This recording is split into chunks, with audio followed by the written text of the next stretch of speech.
Welcome to Growing Up Skywalker. I'm Sam. And I'm Anna. And today we're talking to you about Phantom Menace, the first of our episodes of real content. I'm super excited. And the very first Star Wars movie that I ever saw. Yeah, which is an interesting change. Most people will say that there's a different order to start in them, or even if they're watching them chronologically to skip this one. In fact, one of my coworkers, when we told him about this, or when I told him about this, he said, "Oh, I'm so sorry." And I find that so funny because I quite like this one. I think it's a ton of fun. Part of it because I watched it when I was quite young, and then got the my first game system was a Nintendo 64. We had the Podracer video game on it, which is just breathtakingly exciting. I've played it since, and the graphics are just, it's like paper cutouts moving through a colorful screen. It's pretty ugly. But let's dive right into what happens in The Phantom Menace. Yes, we are going to attempt to do the plot in 60 seconds or less. Oh boy. Okay, Sam, you ready? All right. So the Trade Federation is deciding to put an embargo on the planet of Naboo. They're blockading it in order to get a trade franchise, which is at the behest of a shadowy figure known as Darth Sidious. They go there, but then the Chancellor Valorum, sends two ambassadors, the Jedis Qui-Gon Jinn, and Obi-Wan, to negotiate a settlement with the Naboo. The senator for Naboo is Senator Palpatine. Sheev Palpatine. Ugh. Wow, he's a good guy. He's so nice. Oh, he's such a great senator. So Obi-Wan and Qui-Gon show up, and the Trade Federation realizes that they're in over their head. They call their boss. Their boss says to kill them. And Qui-Gon and Obi-Wan manage to escape that situation by being badass Jedi. They show up, and the response is essentially, "Oh God, we will not survive." Send the droid. So Qui-Gon and Obi-Wan make it to the surface with the invasion fleet, which has now been launched onto Naboo. They take separate ships for some silly reason, and then they meet up, presumably guided by the Force, and also run into Jar Jar Binks, who we will talk about Jar Jar. A little bit of a controversial figure. Jar Jar Binks leads them to his home city, where he is admonished for showing back up. And Qui-Gon mind tricks Boss Nass, who's the leader of the Gungans, into giving them a bongo, which is a submarine to take them through the planet's core. They go through the planet's core and get to the city of Theed, which is the capital of Naboo. By this time, the Trade Federation's droids have taken over Naboo, and so the Jedi and Jar Jar show up, promptly rescue the Queen. Then they escape, make it onto their ship, and fly off to the planet of Tatooine, which is instantly recognizable to, everyone, because it's the center of action for the whole Star Wars universe for some reason. Well, they're forced to stop there, right? Their Right. hyperdrive is damaged, and they are running out of fuel, and they don't crash land, but it's like the closest planet that they can go and be undetected and get some repairs done. Yeah, their hyperdrive is leaking. And so they land on the outskirts of Tatooine. They get there. They meet Watto, who is a hovering dude. Toydarian. Yeah, real shady. Hey, nice catch. Thank you. And he has a slave named Anakin Skywalker. Anakin eventually gets them to bankroll him in a pod race using his home-built pod racer. Okay, or out of the goodness of his sweet 9-year-old heart, he wants to do them a solid. He is a very sweet, relatable 9-year-old. He's a really cute 9-year-old. And so they get aboard the pod race, and through various gambling shenanigans and trickery, and Qui-Gon being kind of pretty hands-off, all things considered. A little morally ambiguous. Yeah. By all accounts. And meanwhile, Obi-Wan is like, I hate sand. I'm going to hang out on this ship. I never want to see Tatooine again. They perform the pod race, which is extremely exciting. And then on the way back from the pod race, Darth Sidious's second in command, Darth Maul, attacks them. And I think that's what we're going to cover in today's episode, the first half of Phantom Menace. Yeah, so we're splitting the movies into two parts. We'll do 2 episodes per full-length feature film. So we are pausing our rewatch of The Phantom Menace right after Qui-Gon frees Anakin from slavery, and they escape onto the ship. Yes. Yep, so they escape onto the Nubian, and they are headed off of Tatooine. Mm-hmm. Are you impressed that I knew the ship? Yeah, well, Watto says it several times. They only mention it about 5 times in the movie, which is why I picked up on it. In that Star Wars Podracing game, they only have enough space on a Nintendo 64 cartridge for 4 lines of dialogue, and Watto says, "Oh, a Nubian," to every single part you look at. It's pretty funny. It's embedded in my brain. That is delightful. Mm-hmm. Okay, that was not 60 seconds. That was 5 minutes. That was 5 minutes of plot. But there's a lot that happens. I think I forgot how dramatic this movie is. Yeah, this is just the first half. Yeah. So I've got some things I want to talk about. Sam, what stood out to you? So on my first watch through of it when I was a wee lad, because I'd watched the original trilogy before, I was struck by some of the similarities as well as the differences. So starting with the first opening scene, you have the ship that Obi-Wan and Qui-Gon are flying in, and it looks really similar to Princess Leia's ship in Episode 4, although it's obviously an older model. I was also really struck with how particularly when this movie came out, the graphics of having the droids and those tanks driving around the Nemodians, who are the Trade Federation guys, very cool, very cool. Qui-Gon is a stunning figure. Just really, he really holds a center of the movie, especially throughout this first part, because he's following his own path, but it's a Jedi path. And instead of it being light versus dark, some epic conflict as in the rest of the Star Wars universe, the first half of Phantom Menace is there's a situation, we're going to send a Jedi to go resolve the situation, and presumably he's been on 100 missions like this and never drawn his lightsaber. So things escalated real quick for him, and it got problematic. Also seeing young Obi-Wan, very cute. Obi. Mm-hmm. He's your guy. You know what I realized I want to talk about first and foremost? So, what was the critical reception of this movie when it came out? Well, it was a huge deal. It was absolutely massive. It was the first Star Wars movie in 16 years. And so in the preceding years, George Lucas had re-released the original trilogy several times with all these special editions. He had added in a bunch of stuff. If you were to watch it on Disney Plus or whatever today, you see the special edition. And so you see some scenes that are really kind of ham-fistedly CGI'd in. And that's where the whole argument of Han's shot first came from, because that got changed 3 times. We'll talk about that in Episode 4. I can see her face. She's like, what? But it was huge. It was kind of surprisingly negative and surprisingly positive. General critical review, like Ebert, was it's a good flick. It's fun. Star Wars fans were it's childish. And I think that dichotomy kind of sets the tone for the prequels in the whole. Yeah. And so we're going to start off by saying the benefit of me having watched Phantom Menace. It was my first Star Wars movie. I watched it when I was 25 years old.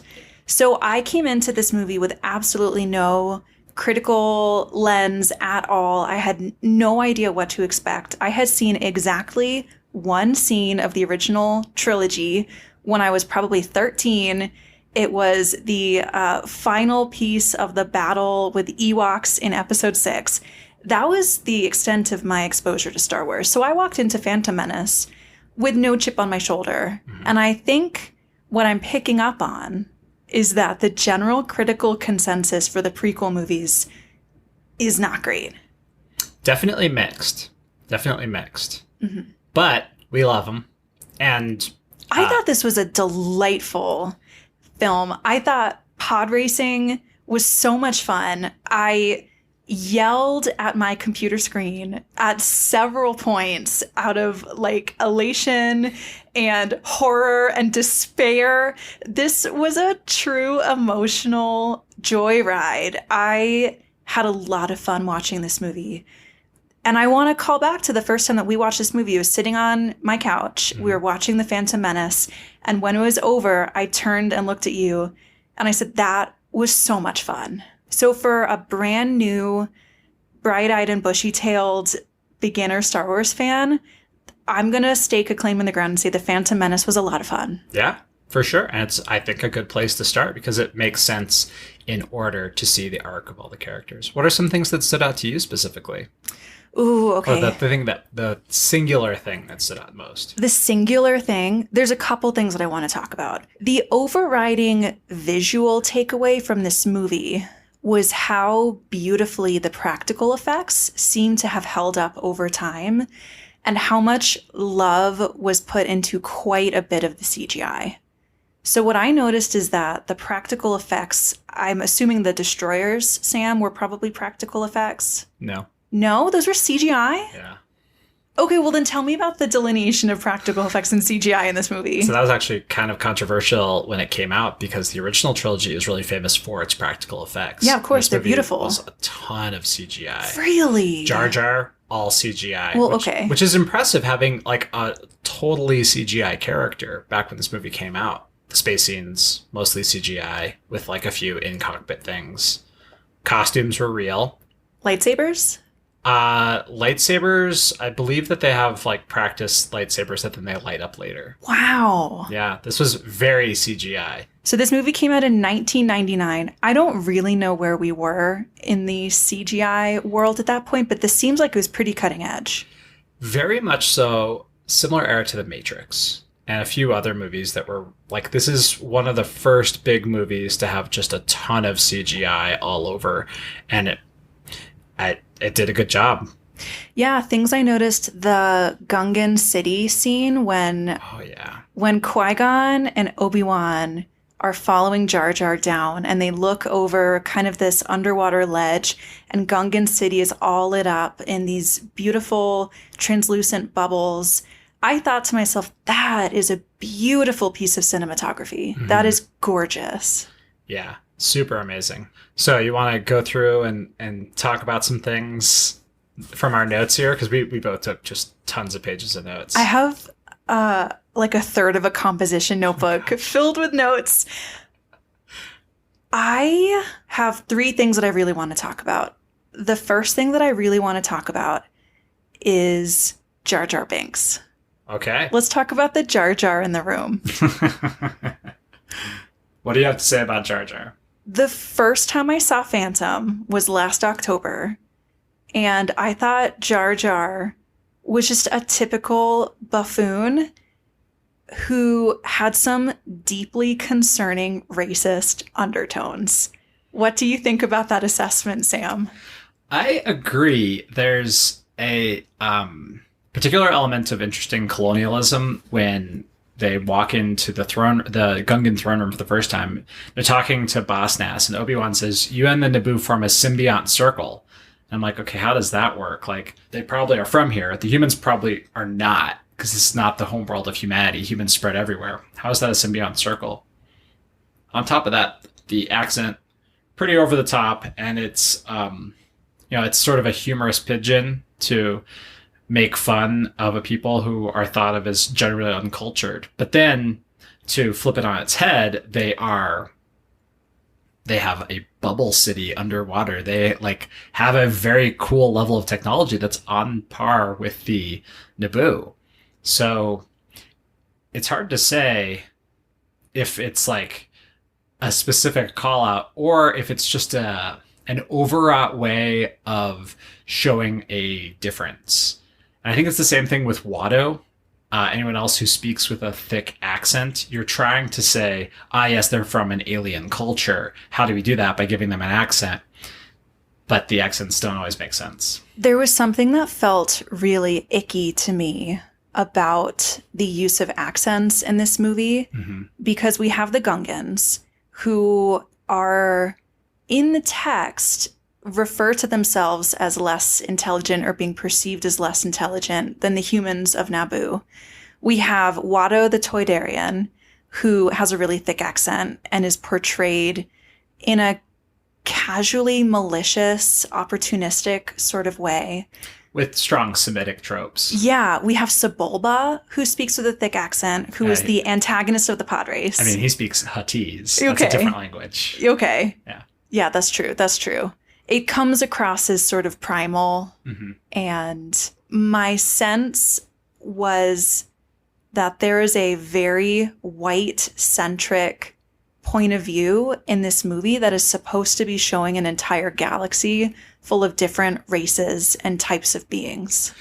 I think something interesting about that is that Captain Tanaka, who is Padme's sort of chief security guy, token black guy in the movie, just to show that, yes, black people exist in space, which is kind of a rough thing to have. And then speaking of accents, Padme's accent was all over the place. What was happening with her accent? It was even her tone of voice. I thought maybe she was trying to do this sort of queenly thing. Yeah. What was going on there? No idea. But all of that together, all the accents, all the coding, and then you've also got the Trade Federation speaking with like ridiculous East Asian accents. Yeah, it felt that everyone that you were supposed to root for in this movie was a white human. Mm-hmm. And most of the antagonists were of different races other than human. And part of that is one of the big pictures of what makes the Jedi specifically good. It's morally okay for a Jedi to kill a robot, right? Which, or at least a droid, like a big battle droid. Sure. You'd feel bad if one of them killed R2, but like that's apparently still okay. Whereas going after people specifically seems problematic, even clones later. Or stormtroopers. Anyway, I'm going to bring this back to Jar Jar. Mm-hmm. I didn't hate Jar Jar as much on the second rewatch. And you want to know why? Why is that? I think Jar Jar is a pretty good audience stand-in in a lot of ways. And let me explain myself. Yes. So the scene where Qui-Gon and Obi-Wan mind trick the leader of the Gungan, the king, into giving them a bongo, they are submarining through the planet's core a goober fish. Yeah. Which is hilarious that it is canonically called. Yes. Wait, do that again. That was amazing. Ooh, gooberfish. Okay, that was phenomenal. Things I learned today. Sam has a really good Jar Jar accent. Thanks, audience, for facilitating this. So they're moving through the planet's core. A gooberfish tries to eat them. It is then promptly eaten by an actual Loch Ness monster. There's always a bigger fish. Which, okay, first of all, Obi-Wan is piloting the submarine and doing a bang-up job. He is incredibly chill. Qui-Gon is incredibly chill. Jar Jar is freaking out, and I relate to that so hard. There's the moment where Qui-Gon is like, calm down, and Jar Jar just passes out. And you overdid it. I enjoy that. It shows one of my own personal little fan theories, which is that like it seems like each Jedi has a set of force skills that they have, or maybe that they cultivated. And Obi-Wan appears to have cultivated his mastery of mind trickery from Qui-Gon. Because Qui-Gon is like doing it the whole movie. The whole movie. To influence everything that he can. Yeah. Which like seems like more of a Jedi way. Like you just kind of, you don't come in and lightsaber people into pieces. You just nudge things. Kind of smooth the edges over and pull a little string here. He's in his prime, but he's like not a young man anymore. So he doesn't want to be lightsaber fighting all the time anymore. So anyway, Jar Jar's freaking out. And I thought to myself, that is the appropriate response in this situation. I, too, would be losing my mind in this bongo. Do I think that Jar Jar is a perfect audience stand-in throughout the movie? Maybe not. He is comedically exaggerated. I think especially in the final battle scene, which is incredibly Wakanda-esque, which just brought me straight forward 20 years to Black Panther, which is pretty funny. 20 years before. Yeah, incredible. He was a little topsy-turvy, and I think I could have maybe done a better job in that scenario than Jar Jar. But I started wondering, with all the Jar Jar hate, considering that in my mind he's a relatively good audience stand-in, do you hate Jar Jar or do you hate the Jar Jar inside yourself? Yeah, going back to, I think, a lot of people's first experience with Star Wars in the original trilogy is as a young man, or, you're like, okay, I'm a Luke and he's a Han. And you're a girl, so you have to be a Leia. It's like, which type of character are you? Which character are you within the series? And so you can watch this one and say, okay, well, I'm an Anakin, or I'm a, are you a super chill Qui-Gon? Are you Padme, kind of like trying to figure out what's going on and like be flexible? Are you Anakin, who's just like a little kid? Or are you Jar Jar, who's like, this is crazy. There I was having breakfast, and all of a sudden I'm involved in this intergalactic war. Yeah. That is very relatable. I like that. I don't hate him either.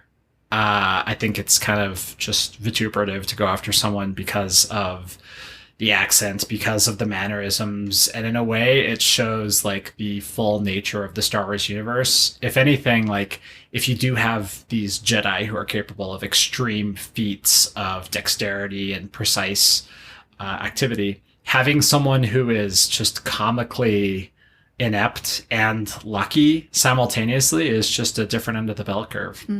Things that I didn't think that I would do today: wake up and defend Jar Jar Binks. But the last thing that I'll say on this is that we get a relatively limited look at the Gungans. We basically get Jar Jar, we get the King, and we get Jar Jar's comrade in battle. Captain Tarpils. Captain Tarpils, thank you. And Jar Jar seems like a pretty morally stand-up character. I mean, he's a coward and a goofball, and he's kind of annoying, but he does always seem to have his heart in the right place. He really does. Yeah. He really does. And so justice for Jar Jar Binks is all I'm going to say.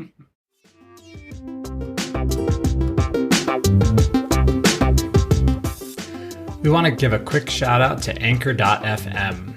Anchor.fm is a product of Spotify, and they provide podcast hosting and delivery to all the apps, everything. And for new podcasters like us, it is an absolute lifesaver. This is really nice because I'm a Spotify person and Sam is not. So we get to listen to our podcast on the platforms that we prefer. And so do you. And they provide podcasts on platforms we didn't even know about, which is so exciting. Yes. So download the free Anchor app or go to anchor.fm to get started. Thanks, Anchor. Thanks, Anchor.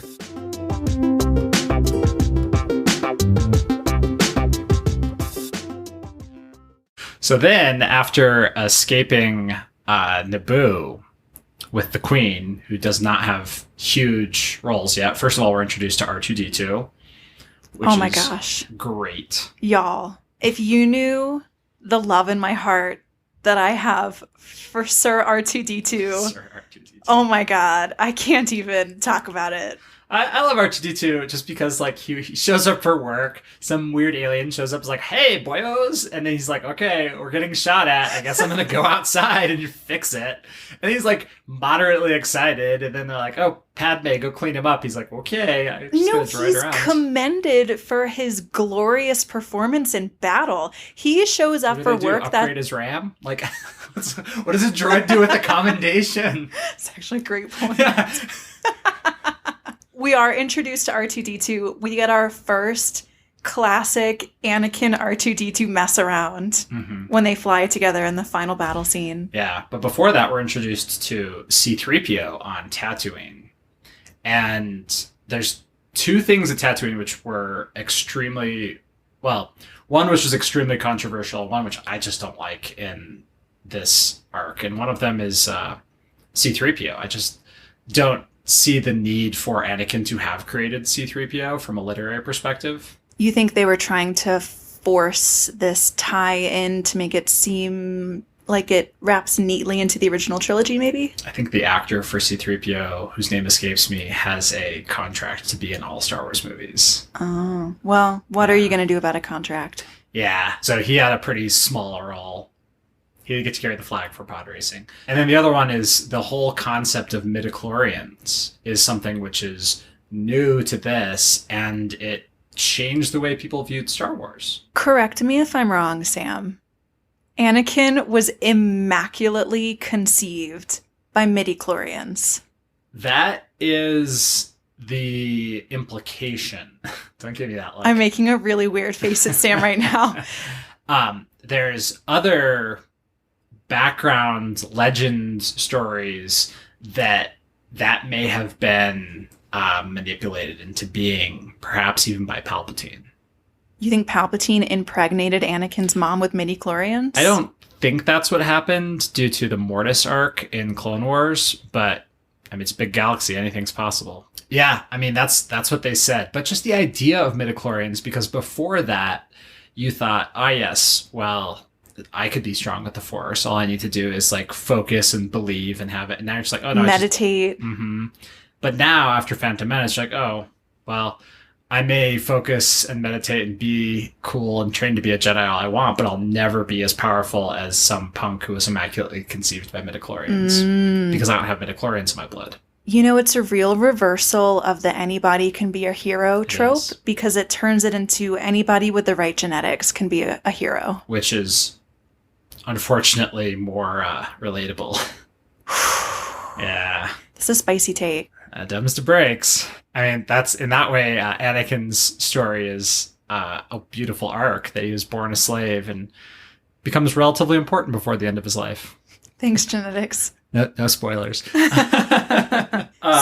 of midichlorians, something that I really want to talk about is Anakin's mom. Shmee Skywalker. Is Shmee even named in this movie? I've watched this movie 3 times now, and nowhere can I find that she is named Shmee.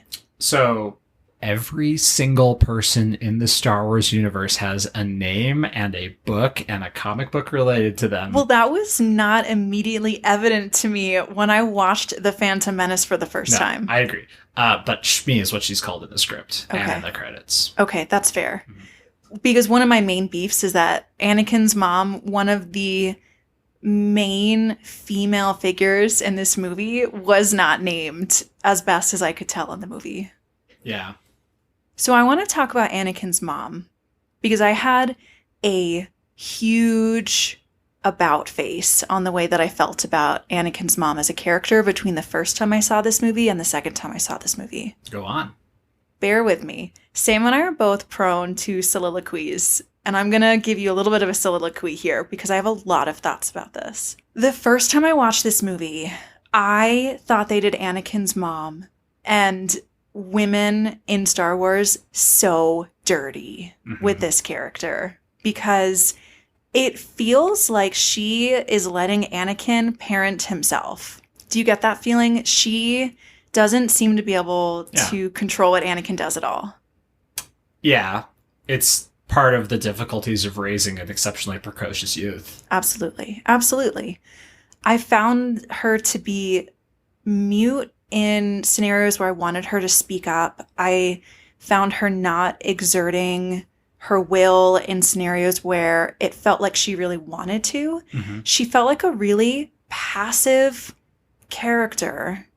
And I thought that was such an unfortunate circumstance for one of the main female characters in this movie, of which there are not very many. There's 2. There's Padme, there's her decoy, and there's Shmee. And there's one female pilot in the final battle scene. Yes. So, what changed? Instead of putting myself in the shoes of someone watching this movie in 1999, I put myself in the shoes of someone watching this movie in 2021. And what I realized is that there is a lot of progress yet to be made in gender representation in TV and film, but we are in a better place than any point in film and TV history where we have women portraying different roles. I don't personally feel the need for every female character to be everything.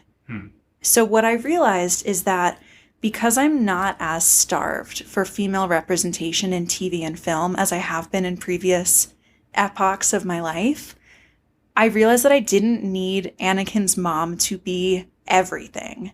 And she could stand on her own 2 feet. And when I gave myself the patience and the space to realize that, it occurred to me that Anakin's mom instills him with a really deep and strong moral compass. There's this scene that I just love between Shmee and Qui-Gon, where Qui-Gon says, "Your son gives without any thought of reward." Mm-hmm. And Shmee says it's because he knows nothing of greed. But it's also because I think she is teaching him to be a good and honorable person. And that hits me so hard in the feels, knowing where Anakin ends up. But it gave me a really deep and profound respect for Anakin's mom as a character. For sure. To give a short version of my experience with her, at first she is just a stand-in. I mean, everybody needs a mom, but like that is literally the minimum amount of mom you can have. You know? But later on, I agree with you with the moral background, and then with a more nuanced view and watching very carefully this last time. What point of view would you have as a parent of a child when you're both in slavery and your child has an opportunity to leave? You know, you're living in a pretty bad situation. And so you don't have that sort of do what I do conservatism of parents. In fact, you would rebel against that. And the most rebellious thing you could do is get your child to thrive outside of the strictures of slavery, assuming you're not bound up in resentment. That's a great point. One of the most rebellious things you could do as a parent is allow your child to express themselves freely and follow their destiny. When you cannot. Wow. Yeah. Yeah, one of the discomforts that I had the first time watching this movie was how easily she gives him up to go with Qui-Gon, because this is a spicy take, y'all, but Anakin goes from being a child slave to being a child soldier. Yeah, with a little bit of indignity in between. But on top of that, there's she was acted really well.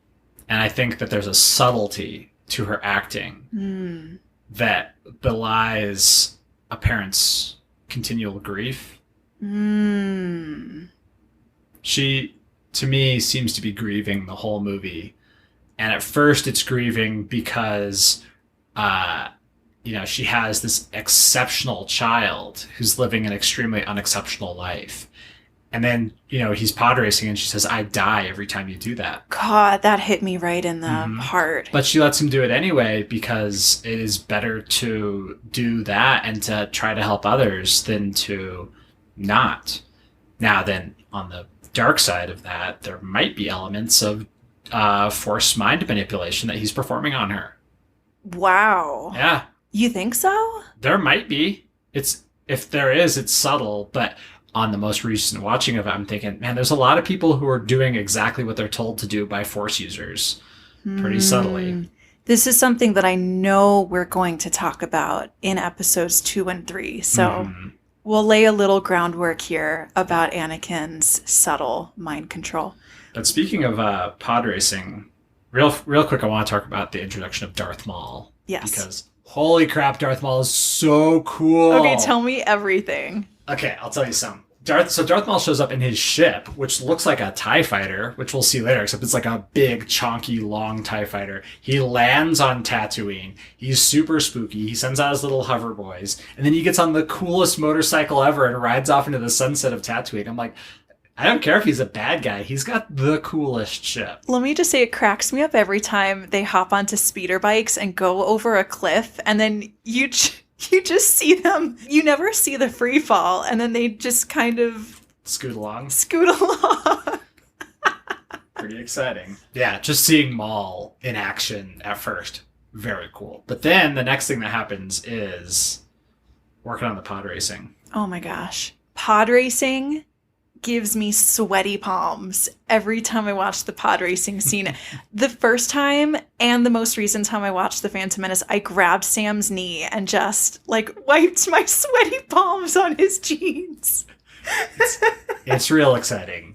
It's a lot of fun. Tell me what you think about pod racing. I love it. I mean, it was like one of the first big video games I played that I enjoyed. But it's very cool seeing, it helps suspend the disbelief. A jet engine is at its absolute worst, close to a desert floor. And, What do you mean the worst? like in the non-Star Wars universe, like having a jet engine, like, you know, in a airfield in Iraq or Afghanistan is a really bad spot for it because there's dust everywhere and it just eats away at the engine. It's not going to work. It's going to suck rocks into it. The rocks are going to make it explode. And these people are just like, oh no, we just strapped 2 jet engines onto a little cockpit and run off at 600 miles an hour. It is incredibly thrilling and exciting. It really captured the excitement of Return of the Jedi, which was the previous Star Wars movie in release order, with the speeder bike scene through the Endor forest. But it was also it was really exciting. Watching it the first time, you're like, oh, it's so cheesy that Anakin's really good. But I think they did a good job with his engineering prowess of like, yes, I need to like swap this, turn this on, do this, reach out, grab the flailing tether with my magnetic grabber hook and attach it back. Very exciting. One of the amazing things that I love about pod racing is that it also sets up the final climactic battle scene where Anakin is in his little ship. His Naboo and one starfighter. And the same thing happens where the engine's overheating and he's with R2 and he's flipping all the buttons and reconnecting and disconnecting things just like in the pod racer. Yeah. And it also sets the stage for Anakin Skywalker being one of the greatest pilots of the galaxy. Yes. Which is like his little force thing. He's good with machines and he's good at piloting. Yeah, the suspension of disbelief that he's a 9-year-old who built the fastest pod ever was a little bit of a reach for me in the first rewatch, but I'm just so here for it. It is just such a fun time.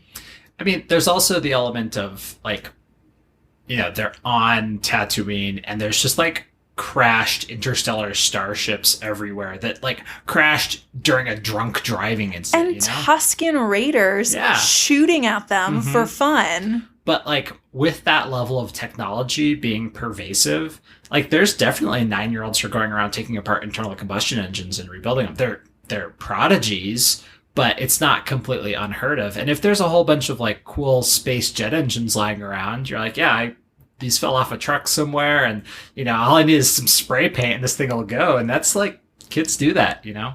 And speaking of kids doing that, I think Anakin was really relatable, particularly through the first half of the movie. Yeah, he was... Okay, the first time he meets Padme, "Are you an angel?" is one of the hardest cringes I've felt in my body in a while. But he is a really delightful small child. He's pretty cocky. He's cocky. He's got a big personality. But like he has the mannerisms of a 9-year-old, you know? And I think that was really, really relatable. The actor who played him has been, unfortunately, like really relentlessly bullied ever since. Really? Yeah, which is quite sad because, you know, it's not like he wrote the dialogue. The dialogue, it's a George Lucas special. It's not that good, but... It's not great. It is serviceable. It tells you what is happening next in the plot. That's about all I can say for it. So there's some really cool stuff in the pod racing. There's a few characters who we see who we're going to see later. That's the first appearance of Jabba. Yeah.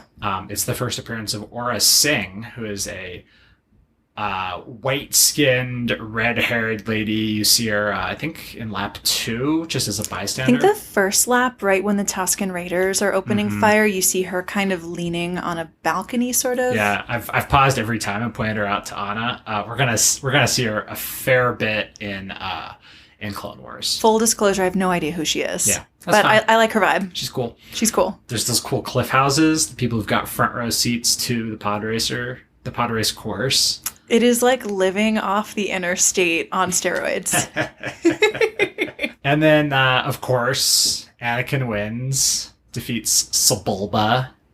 Sebulba's got the second coolest pod. It's very unique. It's very cool. Those big V-shaped engines and stuff. One of my favorite but least favorite tropes is when the good guy, quote unquote, prevails over the quote unquote bad guy despite the trickery.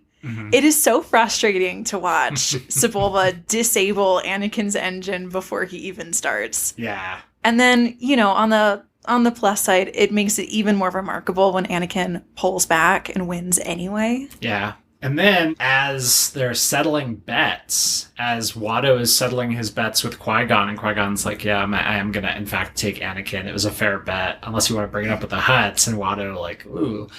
You see Darth Maul's little floaty boy. Oh, yeah. Which means Darth Darth probe Maul now knows where he is. And that leads us to pretty much the end of the first half. It's really closer to about 60% of the way through the movie. It feels like a great moment to pause. Qui-Gon escapes from Darth Maul, and he's sort of like panting on the floor of the Nubian, and that's where we decided to end this half of the movie.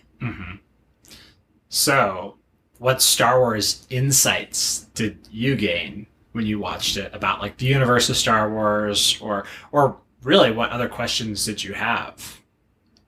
There's one major theme that I could not stop noticing and thinking about in this movie, which is the extent of the control that the Jedi Master has on the way that their Padawan approaches the world and their work. I cannot stop thinking about this. First of all, Qui-Gon is an incredible Jedi Knight mentor for Obi-Wan. And you can tell that he is trying to impart the best of what he knows to Obi-Wan. I mean, from the very opening scene, he's cautioning Obi-Wan to, what is the advice that he gives? Basically, chill out. Don't let your own like anxieties cloud the situation. And Obi-Wan says, well, but Master Yoda said this. And Qui-Gon essentially says, I'm your Jedi Master. And this is the way that you need to approach the world. And I think this foreshadowing is going to be an absolutely critical way that I approach episodes 2 and 3. Because we see Qui-Gon die in Obi-Wan's arms. Spoiler alert. Spoiler alert. Like 20 minutes from now. When they touch their foreheads together and Qui-Gon dies, I lost my mind. I want to riff off that a little bit. Having watched a lot of Star Wars, everything after episode 1, Obi-Wan's fighting style changes. In episode 1, that's something I notice is that they fight with the same fighting style. And I think it's of interesting note. It really riffs off of what you're saying. I think that's a valuable insight. So the insight that I gained is that Qui-Gon is trying to impart the best of what he knows about the Jedi Code into his Padawan, Obi-Wan. And Obi-Wan, spoiler alert, will have to be trying to do his best to impart the best of what he knows to Anakin as Anakin's Jedi Master. And the thing is that Qui-Gon in the text has some flaws. To put it lightly, I think Yoda says it's his defiance that keeps him from being on the Jedi Council. And Qui-Gon acknowledges that Obi-Wan has some room to grow, but he's ready to do his trial, even though he has room to grow in his mastery of the Jedi way. The insight that I gained is that these flawed human beings are passing lessons from generation to generation, and the flaws are deepening. And we're already in episode 1 seeing the cracks of the Jedi way on these incredibly important characters. And by the same token, there is like the strength, because Anakin is like, he's been raised to be a foundationally good person. He's going to continue to be raised by good people to be a good person. But he has enough power, raw, untamed power, that even the act of taming it is going to change his viewpoints on things. And I think that is the dispassion of Jedi, which is so difficult to teach, and which is something which Obi-Wan's probably, or Qui-Gon is probably weaker at. What insights did you get? This time around, I think learned a lot about Shmee, the nature of slavery, the nature of Anakin as a child, growing up. It's become a big process in my personal life for the past year and a half has been forgiveness of self and of others. And I think forgiveness of as a concept throughout this movie, of like looking at these concepts and being willing to accept them fully to set the scene really opens up a lot of opportunities. And you can really, you can see George Lucas's greater vision, as well as how the concept of these characters being forgiving towards each other is quite meaningful. I don't think any of them really carry on a vendetta. That's not the purpose of this arc. It is people having problems and trying to resolve them. There's interesting things going on, but it's fundamentally a whole bunch of people trying to do the right thing and unfortunately escalating the situation. And I think it's a movie about growing into yourself. Very much so. Are we ready for Baywatch? What's Baywatch? What is Baywatch?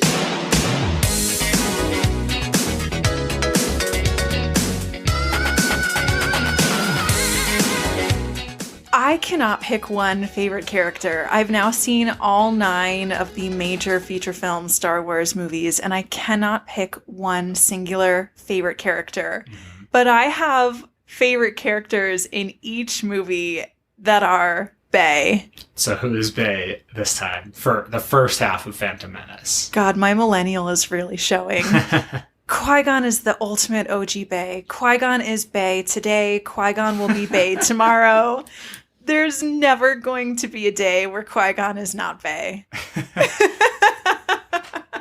Yeah, especially the first half of this movie. I love his thing. I have a quote from him. First of all, I love how he says good friend to people. Like he says, oh, my good friend to Watto, which is a nice way of manipulating him. He is so kind to Anakin's mom. He lifts her. They have those camel creatures that they ride to the pod race on, and he lifts her off of her camel and says, good morning, how are you? Yeah. It melted my little heart. Also, he says, right when they are trying to figure out how to get parts, he's like, I'm sure a solution will present itself.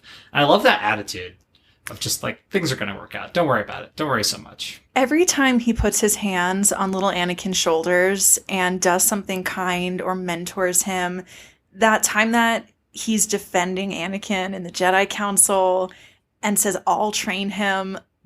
Oh my God. It's exceptionally, the size dichotomy is exceptional because he's huge. He is a very large human being, and Anakin is a very small human being. And he makes Padme look small because she comes up to his elbows. Jar Jar must be 6'7" because Liam Neeson is a tall man. Liam Neeson is, I think, 6. He's tall. He's 6'4", 6'5", and then Jar Jar is actually just a dude with a hat on top.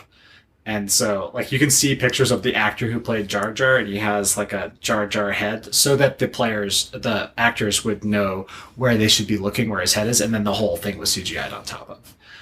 So that's pretty funny. Yeah. So that's do I need to give you my receipts for why Qui-Gon is Bae? Not this time around. He represents kind of the last of the old breed of Jedi, because all the future stuff we see in Star Wars, especially the prequels, is Jedi on a war footing. He is the pure incarnation of someone who is trying to walk the Jedi code. Yeah, and in a way, all of the rest of the movies are his fault. So it is funny that that's how that worked out. Without spoilers, we can circle back to that. Yeah. Okay, I have a lot of thoughts about that. The moral of the story is that Qui-Gon is Bae. He sets the standard for every favorite Star Wars character that I have from this point forward. Everyone's getting measured up against Qui-Gon. Well, I'm going to have to go with R2 because R2 is... R2 showed up to work, gets an award, gets to fly around, has fun. R2 does the most. He does the most. Every episode we're going to have a Baywatch, and just know that R2 is always on the list. It doesn't matter what movie, R2 is always on the list. Yeah. Even if he's not in the movie, he's on the list. Well, I think that's going to wrap it up for our first episode here, and then we'll finish up with what's going on next time, which is going to be the finish of Phantom Menace. Very excited. It's a very exciting space battle and ground battle and lightsaber battle. I'm filled with mingled excitement to talk about the second half of Phantom and just absolute dread. It's a dark one. It's a tough one. But there's a lot of exciting battle scene to cover, so I think that'll be a lot of fun.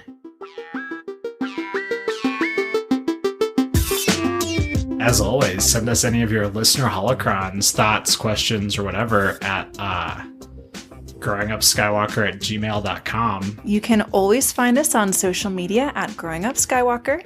If you like the show, please leave us a review on your podcast app or send it to a friend or family member or loved one who refuses to watch Star Wars with you. If you'd like to get access to some fun goodies, you are welcome to check us on Patreon and become one of our patrons. You could even get your name read on the show. Tune in next Tuesday for The Phantom Menace Part 2. Bye, y'all.